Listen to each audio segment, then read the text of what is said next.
ചില സമയം നല്ല തല്ല് കൊടുക്കും, അല്ലെങ്കിൽ ഫുഡ് കൊടുക്കത്തേ ഇല്ല, പട്ടിണിക്കിട്ടേക്കും. തീരെ നിവൃത്തിയില്ലെന്നുണ്ടെങ്കിൽ കൂട്ടി തന്നെ പൂട്ടിയിട്ടേക്കും, അഴിച്ചു വിടത്തേ ഇല്ല. ഇതൊന്നും ചെയ്തിട്ട് നടന്നില്ലെന്നുണ്ടെങ്കിൽ ആർക്കെങ്കിലും കൊടുത്ത് ഒഴിവാക്കിയാൽ മതിയെന്ന് തോന്നും, അല്ലെങ്കിൽ എവിടെങ്കിലും കൊണ്ടുപോയി ഒഴിവാക്കും. ഇതിൻ്റെയൊക്കെ പ്രധാന കാരണം എന്താ?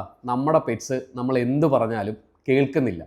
നമ്മൾ പറഞ്ഞാൽ കേൾക്കാനായിട്ട് നമ്മുടെ പെറ്റ്സിനെ നമ്മൾ എന്തെങ്കിലും പഠിപ്പിച്ചിട്ടുണ്ടോ? അതൊക്കെ പോട്ടെ.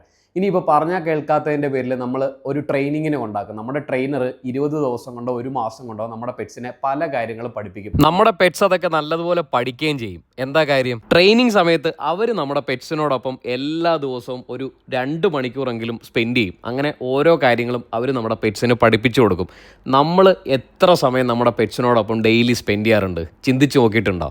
നമ്മൾ എന്ത് കാര്യങ്ങളാണ് അവർക്ക് ഡെയിലി പഠിപ്പിച്ചു കൊടുക്കുന്നത്, കാണിച്ചു കൊടുക്കുന്നത്, മനസ്സിലാക്കി കൊടുക്കുന്നത്? ഇതൊക്കെ ഒന്ന് ചിന്തിച്ച് നോക്കണം. നമ്മൾ അവർക്ക് പഠിപ്പിച്ചു കൊടുക്കാതെ അവർക്ക് എങ്ങനെ മനസ്സിലാവും അവർ ചെയ്യുന്ന ഓരോ കാര്യങ്ങളും ശരിയാണോ തെറ്റാണോ എന്നുള്ളത്?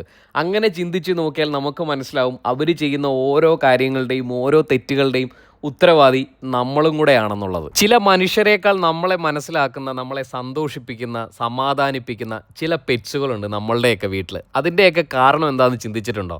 അവരൊക്കെ നമ്മളുടെ കൂടെ നിന്ന് വളരുന്നത് കൊണ്ടാണ്, കൂടെ നിർത്തി വളർത്തുന്നത് കൊണ്ടാണ്. കൂട്ടിലിട്ട് മാത്രം വളർത്താതെ കൂടെ നിർത്തിയും കൂടി ഒന്ന് വളർത്തി നോക്കണം. അപ്പോൾ നമുക്ക് മനസ്സിലാവും നമ്മൾ പറയാതെയും പഠിപ്പിക്കാതെയും അവർക്ക് ഒരുപാട് കാര്യങ്ങൾ മനസ്സിലാവുമെന്നുള്ളത്.